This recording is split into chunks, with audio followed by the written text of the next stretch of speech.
Talking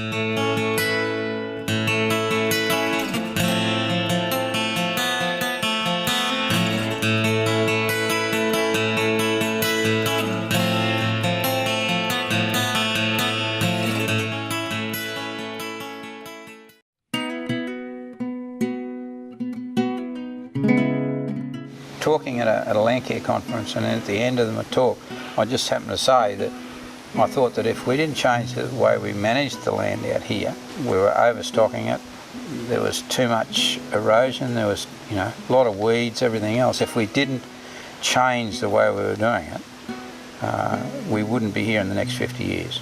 Or if we were, it would be a vastly different place. We don't own the land, we're only looking after it. If you don't look after it, it's not going to look after you. My father, when he was discharged from the Air Force, bought a tank sinking plant in Darwin, which he bought down here. And he and my mother were tank sinking for about 5 years.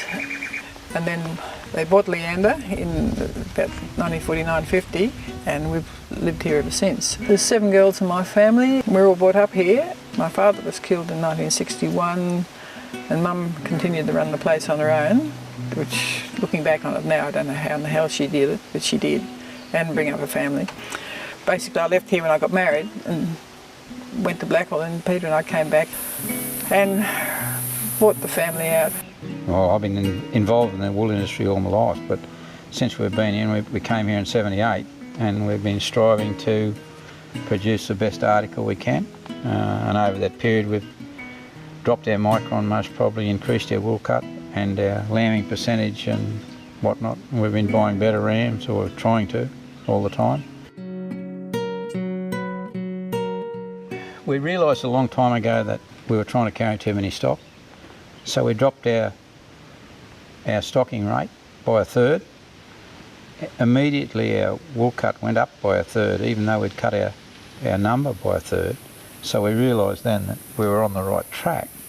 Production went up, our lambing percentage went up, our stock improved out of sight, and we evened out the ups and downs that we'd had in the past, which was what we were aiming for. Well, if we don't control cactus, it worries me that it'll get into the river system, and once that happens, you've got Buckley's chance of controlling it. And it originally came on us from a main roads camp when they were building the Landsborough Highway in the 60s. And we believe that it was a pot plant.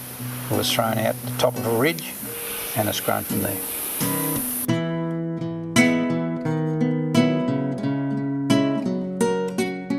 And we've sprayed this area 3 times, and it just keeps coming up. And when I say sprayed, it was sprayed on foot walking. So it was done, each time was done that way. So we were pretty confident we'd had a pretty good kill, and we thought we had, but as you can see now, it's all come up again. And we just don't know how it's regenerating quite like it is. DCQ and Landcare have been wonderful because they'll come and help. And the fact that you've got a group of people helping you, emotionally, morally, that gives you a lot of, gives you a bit more heart, because on your own you really think you're trying to empty the Sahara with a teaspoon, because it just seems to go on forever.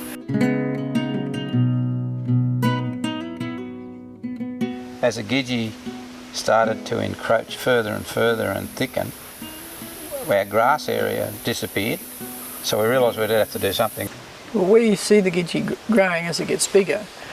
That's where you get this massive sheet erosion, because nothing will grow underneath it. We knew before we pulled it, we were losing, every time we had a big rain, we were losing 1/2 inch to 1 inch of topsoil. We'd measured that, and it was becoming a real worry to us. Everything was silting up. We were losing all our topsoil out of the Gidgee. There was nothing growing there whatsoever. In the 90s, when we had the Landcare conference in Longreach, we had a tour out here, and we'd pull some country and left it laying on the ground.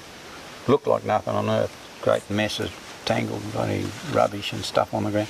And everyone said, "Why don't you clean it up? Why don't you clean it up?" The soil in 5 years turned from being very depleted to starting to come back to a healthy state. So that told us that by leaving that stuff on the ground and not raking it up or burning it, we had done the right thing in trying to slow the water down, and it definitely was working. better than driving along behind a mob of sheep or a mob of cattle in the peaceful hour of the day. I know it's isolated, but I love it. Peace and quiet. People are there if you want them.